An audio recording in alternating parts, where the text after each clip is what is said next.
Bonjour à tous et bienvenue, je suis ravie de vous retrouver aujourd'hui dans une nouvelle vidéo. Donc aujourd'hui, je vais faire une vidéo que je n'ai jamais faite auparavant. C'est une vidéo première impression, donc sur un fond de teint. Donc j'avais envie de faire ce genre de vidéo pour vous présenter ce nouveau fond de teint que j'ai acheté hier. C'est le Maybelline Dream Velours, donc il vient de sortir. Tout le monde commence un petit peu à en parler. J'ai pas vu non plus encore énormément beaucoup d'avis. Donc c'est un fond de teint mat hydratant. Et du coup, je vous fais donc dans cette vidéo l'application, ma première application. Vous verrez, il était encore fermé. Voilà, je vous montre le fini, etc. Et également l'évolution du fond de teint au cours de la journée avec des petites updates comme on aime bien dans ce genre de vidéo. Voilà. Et du coup, comme d'habitude, sera associé à cette vidéo un article sur mon blog. Le lien sera en barre d'infos. Et sur cet article, je vous écrirai un avis, un vrai avis après plusieurs tests et pas seulement la première impression. Comme ça, vous pouvez regarder la vidéo en premier, c'est le but, ce qui est un petit peu fun et tout. Puis après, vous pourrez voir mon avis plus détaillé et tout. Et finalement, voir si ma première impression était la bonne ou pas. Je trouve ça plus intéressant parce que le problème des premières impressions, c'est que on peut trouver ça génial ou pourri, mais ça peut vraiment évoluer avec le temps. Et pour moi, c'est pas quali de vous proposer seulement ça sans vous donner par la suite, après un meilleur test, un réel avis sur le produit. Voilà, donc c'est une vidéo un petit peu pour le fun. J'espère qu'elle vous plaira. En tout cas, moi, j'ai mis beaucoup d'espoir dans ce fond de teint, vraiment. J'avais vraiment envie de l'essayer depuis un petit moment. Donc voilà. Je vous laisse regarder la vidéo et n'hésitez pas à me dire si les premières impressions comme ça, avec un article comme je vous dis, plus complet à côté, ça vous plaît ou pas. Et puis si ça vous plaît, j'essaierai peut-être d'en faire un petit peu plus souvent. Voilà, à tout à l'heure. Pour l'application donc du Dream Velours, donc j'ai fait mes yeux parce que j'ai fait toujours avant le teint en fait, donc voilà. Donc c'est parti, donc moi j'ai la teinte 10 ivoire, donc comme vous voyez, il n'est pas ouvert. Hein. Je vais l'ouvrir en direct. Pour la première fois, franchement j'ai trop hâte de le tester, j'avais vraiment trop envie de l'acheter celui-là. Donc je vais mettre une petite dose, oula, sur ma main. Ah c'est marrant, c'est une texture un peu fouettée, c'est assez épais. Hein. Donc on y va, je vais l'appliquer au doigt pour, je trouve que c'est mieux quand on teste un fond de teint en fait, pour voir le rendu. Par contre j'ai pas mis de base, hein, j'ai juste mis ma crème hydratante. Bon, en fait, c'est la couleur la plus claire. Hein, donc, mais chez Maybelline, je trouve que les teintes sont assez foncées. Bon, je l'applique un peu. Ouais, là, j'en ai trop mis, je crois. Je crois, j'en suis sûre.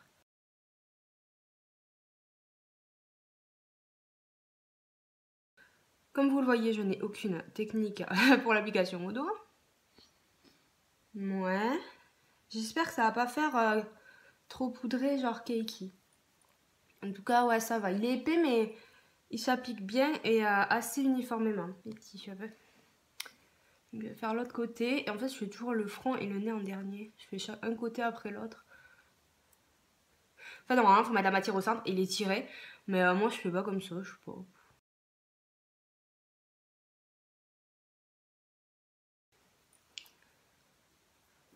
pas. Il est 10h30 à peu près. Voilà. Bon, au niveau de la couleur, ça va. Je sais pas si c'est pas un peu clair. Mais l'autre avait l'air vraiment hyper foncé. Enfin, en même temps, la lumière de Monoprix, voilà quoi. Quoi qu'après, pour la saison. Enfin, une fois j'aurai mis le bronzer et tout.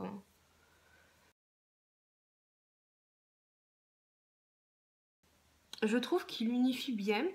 Et par contre, il est pas un pet brillant. Pas du tout. Pas glowy, rien.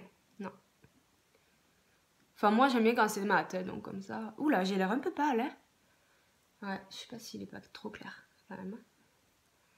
Après, avec le reste appliqué à teint fini, je pense que ça va, mais il n'y a pas de démarcation.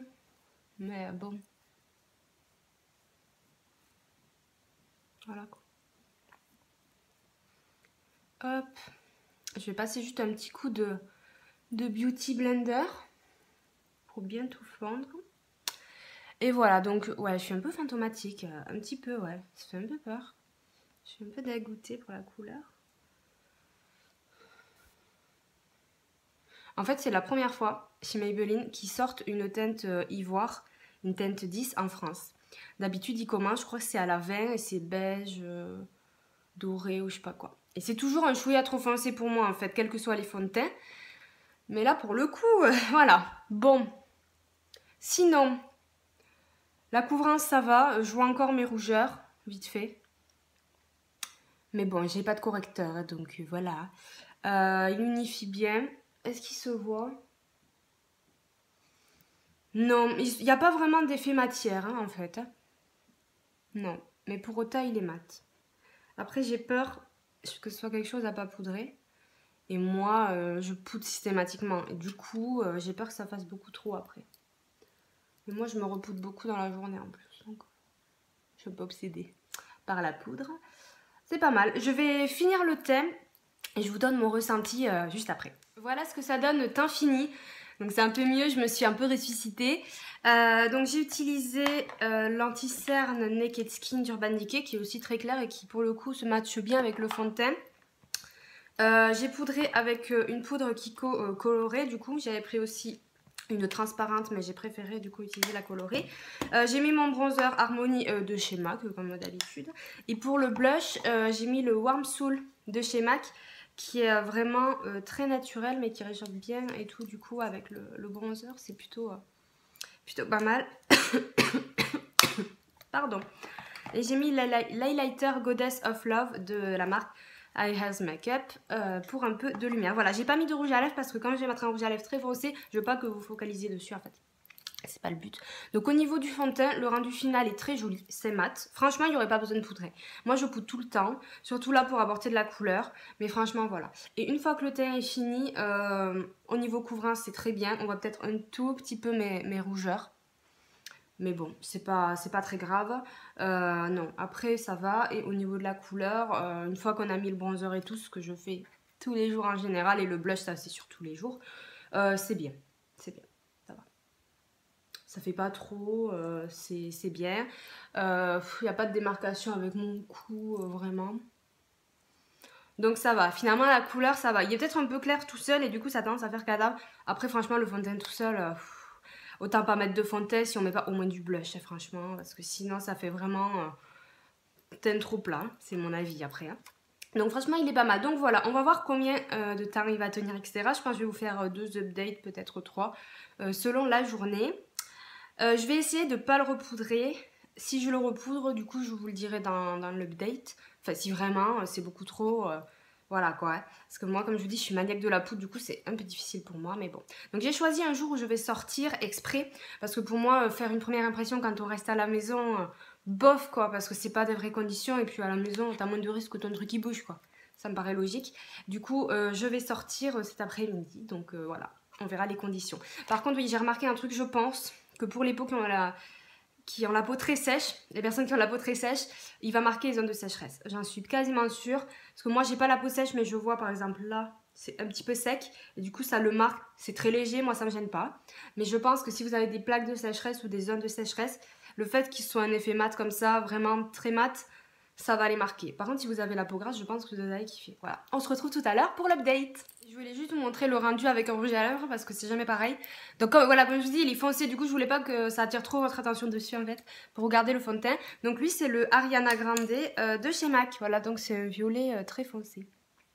Dites-moi ce que vous en pensez, ça fait un petit peu bizarre pour moi. Enfin je mets du foncé mais bon pas comme ça, et du coup j'ai aussi un crayon qui va avec. Voilà, à toutes! Donc je vous fais une première mise à jour sur le fond de teint. Donc là il est 1h15, donc ça fait grosso modo 3 heures que je l'ai. Donc je vous montre ce que ça donne. Donc il y a quand même des brillances au niveau du nez, un peu du front, mais encore ça va, et là un peu sur les joues. Je sais pas si ça se voit. Je trouve que ça se voit pas tellement par rapport à ce que moi je vois. Pardon. Donc bon, après il a pas bougé, à part là où j'ai les lunettes, évidemment, comme tous les fonds de teint de toute façon. Donc ça me perturbe pas tant que ça. Après non, ça va pas migrer, ça va pas bouger. Il est juste un petit peu brillant. Donc je vais le juste remoduler là où ça a fait des traces. Et le remoduler avec mon doigt. Comme ça. Sachant que je suis restée chez moi. Donc bon, il brille un peu, après c'est pas voilà. Hein. Moi ça me gêne pas du tout de remettre de la poudre, hein, en fait. Pour moi un fond de teint c'est pas c'est pas possible qu'ils tiennent vraiment toute la journée, quoi. Voilà, donc je vais remettre un peu de poudre et puis je vous ferai notre update tout à l'heure. Là, je vais sortir, mais je vais quand même repoudrer, mais du coup, je vous montre. Et j'essaierai de pas repoudrer jusqu'à ce que je rentre. Et si je le fais, je vous dirai du coup pour qu'on puisse voir. Donc voilà. Après, je trouve qu'il se repoudre vraiment très bien.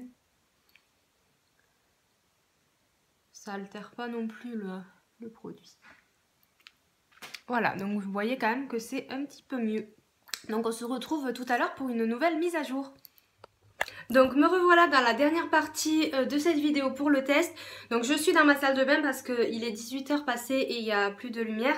Voilà. Donc le problème c'est qu'il y a les néons, donc du coup ça fait pas trop la même chose. Je vais mettre comme ça. Donc pour le fond de teint, je vais regarder dans mon miroir. Donc on peut dire que ça brille au niveau du nez, hein, je pense que ça se voit.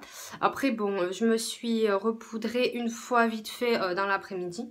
Vite fait avec la houppette, donc bon, c'est pas non plus, voilà. Pour le reste, il n'a pas franchement bougé. Disons qu'il mériterait un petit coup de retouche poudre, je pense que vous serez d'accord. Mais après, franchement, il n'a pas franchement bougé. Franchement, pour une première impression... Oui, je regarde mon petit miroir flamant rose. Pour une première impression, je suis désolée si je bouge, je suis plutôt contente, franchement, c'est pas trop mal. Voilà, donc j'ai hâte de le tester un peu plus au travail, etc. pour vous faire, donc comme je vous disais, la revue associée à la vidéo qui sera plus complète. Pour ce qui est des notes que je vais lui donner, je vais y réfléchir et je les ferai demain matin. Comme ça, je vous filmerai aussi dans le cadre normal avec la lumière et assise, pas à tenir le truc à bout de bras. Ça sera mieux, puis comme ça, je pourrai faire bien ma notation correctement plutôt que là. Voilà, donc là, ouais, comme je vous dis, il est 18 h 30. Ça fait un petit moment quand même que je le porte. Bon, c'est pas mal, voilà. Donc je vous retrouve dans une seconde pour vous, demain matin pour moi, pour vous dire les notations et attribuer mon avis définitif de première impression, toujours sur ce fond de teint. Rebonjour, donc je vous retrouve comme promis le lendemain de mon premier test du fond de teint Dream Velour de Je m'aime Maybelline. Donc je vais faire le bilan avec vous, parce que comme je vous disais hier soir, il n'y avait plus de lumière. Donc je voulais pas, en plus je trempe énormément, j'ai regardé les règles de la vidéo dans la dernière partie, je suis vraiment désolée, je suis pas du tout habituée de filmer en tenant le truc à bout de bras. Voilà, du coup je préférais vous faire ça au calme et tout, et j'ai eu le temps de réfléchir à mes notes et du coup de réappliquer le fond de teint une seconde fois ce matin pour me rafraîchir un petit peu la mémoire par rapport à hier. Voilà, donc on passe tout de suite aux notes. Alors la première note, c'est la note du packaging, donc ce que j'en pense, bon... C'est pas un design de fou, hein. C'est Je m'aime Maybelline, voilà, c'est sobre. C'est pas le produit collection, le produit glamour, mais c'est pas ce qu'on attend non plus, enfin je veux dire, moi ça m'est égal. Par contre, j'aime bien que ce soit un tube en plastique parce que on peut le finir. C'est un produit qu'on peut finir. Si jamais il en sort plus quand on va presser, on peut couper le haut du capuchon et récolter le fond du produit. Du coup, je trouve ça très bien. Parce qu'au moins on peut rentabiliser le produit. J'aime bien les packaging en verre, très jolis et tout, mais pour ce genre de produit grande surface, j'aime autant que ce soit comme ça. Et également, du coup, c'est très léger et très facile à emporter. Voilà, donc j'ai mis 7 sur 10 pour le packaging. Pour ce côté pratique, j'aurais pu monter jusqu'à 8. Après, il n'est pas particulièrement esthétique et tout. 7 pour moi, c'est une bonne note. Sachant que je suis un petit peu sévère quand même. Donc voilà, 7. Quant à l'application, je lui ai mis 6 et surtout après l'avoir réessayé ce matin, tout simplement parce qu'il est assez épais, du coup il faut quand même le travailler pour pas vraiment avoir d'amas de matière ou que ce soit quand même bien uniforme et bien réparti. Et du coup, par contre je trouve que il fait vraiment pas vraiment fond de teint liquide, on dirait plutôt un fond de teint poudre en fait. Pas forcément au niveau du rendu, mais quand on l'applique, voilà, on n'a pas ce côté humide du fond de teint liquide. Donc en fait, si vous voulez vraiment quelque chose de liquide, c'est pas vraiment ça en fait. Je sais pas si je suis claire, c'est pas comme une bébé crème ou un vrai fond de teint. Si je vous dis c'est tellement poudré, on dirait un petit peu de Maybelline les mousses. Je sais plus comment ça s'appelle. Les Dream Matte Mousse que j'ai eu pendant des années, que j'aime beaucoup. Cependant, en fait, pour moi, honnêtement, c'est un Dream Matte Mousse en tube. Voilà, tout simplement. J'aime beaucoup ce produit, il n'y a pas de souci. Après, si j'achète un fond de teint liquide en tube, je m'attends quand même à avoir quelque chose avec cette texture-là. Du coup, c'est un petit peu surprenant. Ça me dérange pas non plus. Mais bon, du coup j'ai mis 6 et je trouve ouais, qu'il est un peu difficile à appliquer, etc. Et surtout il marque les zones de sécheresse. Moi là j'en ai au niveau du nez, très léger, ça me dérange pas. Mais si vous en avez beaucoup, il va vraiment les marquer. Donc je trouve ça un petit peu bof bof. Au niveau du confort, je lui ai mis 8 sur 10. Tout simplement parce que je le sens ni plus ni moins que notre fond de teint. Au contraire, je le trouve très léger et il n'est pas non plus, du coup, il n'est pas collant avec l'effet mat. C'était fait comme si c'était un fond de teint poudre. Voilà, du coup, je le trouve plus confortable que les fonds de teint classiques. Donc, je lui ai mis 8 sur 10, ce qui est une très bonne note. Au niveau de la tenue, j'ai eu un petit peu du mal à me fixer sur une note. Suite à la première impression d'hier, vous avez vu quand même qu'il avait sur moi tendance à briller au bout de 3 heures la première fois. Sachant que moi j'ai la peau normale. J'ai pas la peau grasse, j'ai pas la peau mixte, j'ai la peau normale et déshydratée. Alors déshydratée, c'est pas pareil que la peau sèche. Parce que je veux bien que vous compreniez la nuance quand même. Déshydratée, ça veut dire que ma peau est en manque d'eau. Et elle n'est pas sèche, c'est juste qu'elle est en manque d'eau. Et du coup, j'ai tendance à un peu plus briller. Justement parce qu'elle se donne cette humidité, cette eau qui manque à ma peau en fait, c'est pour ça. Donc du coup, je pense que c'est pour ça aussi que ma peau a tendance à briller un petit peu plus facilement, etc. à certains endroits et tout. Après, comme je vous ai dit tout le long de ma vidéo, ça ne me dérange pas du tout de me repoudrer plusieurs fois par jour. Je ne cherche pas un fond de teint avec lequel je vais jamais me poudrer parce que pour moi c'est pas possible, j'ai jamais trouvé ce genre de fond de teint, même en testant ceux où tout le monde disait mais oui on n'a pas besoin de se repoudrer et tout, moi c'est toujours le cas. Comme je vous dis, je suis un peu obsédée de la poudre, j'aime vraiment bien que ce soit nickel, j'aime pas trop quand c'est glowy, nanana.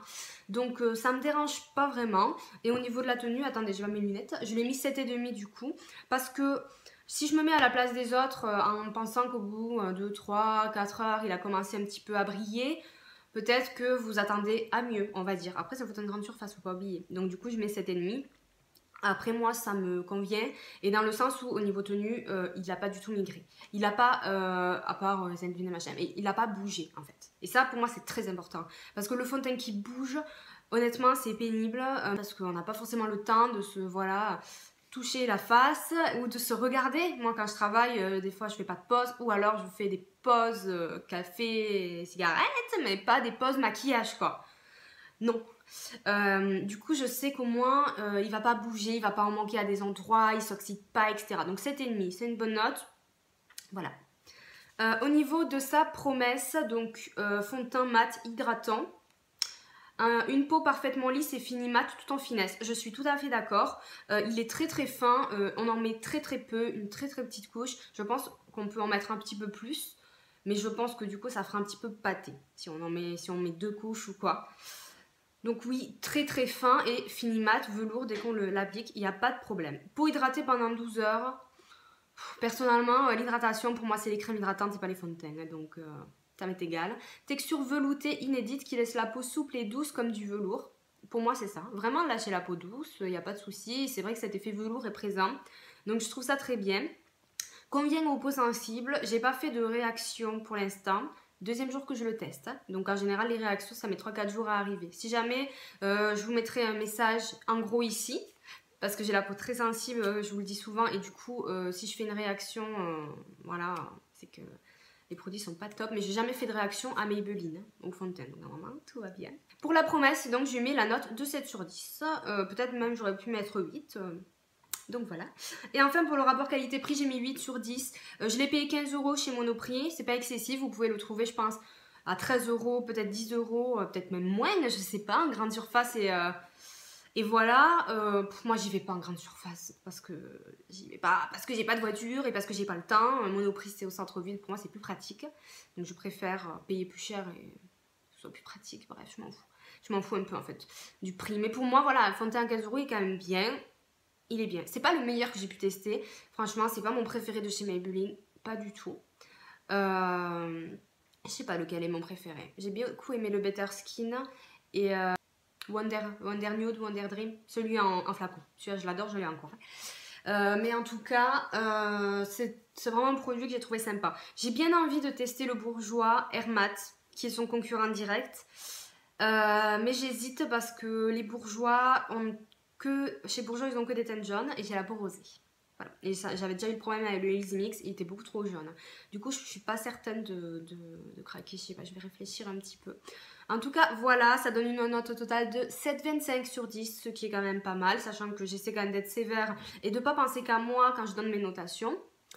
Donc voilà, c'est quand même un bon produit pour l'instant, j'en suis contente. Je vous donne rendez-vous donc sur mon blog pour l'article, pour un avis après plusieurs semaines de tests, c'est vraiment des tests dans plusieurs conditions, ce qui sera à mon avis beaucoup plus précis quant à mes recommandations. J'espère vraiment que cette petite vidéo première impression vous a plu. En tout cas, j'ai trouvé ça plutôt fun de le faire, même si c'est pas forcément évident de reprendre la caméra. J'ai fait que 2 updates au final, parce que voilà, on peut pas passer la journée à faire ça, n'est-ce pas? Voilà, donc j'espère quand même que ça vous a plu, et si ça vous a plu, n'hésitez pas à me le dire en commentaire. Je vous fais de très gros bisous et je vous dis à bientôt. Ciao!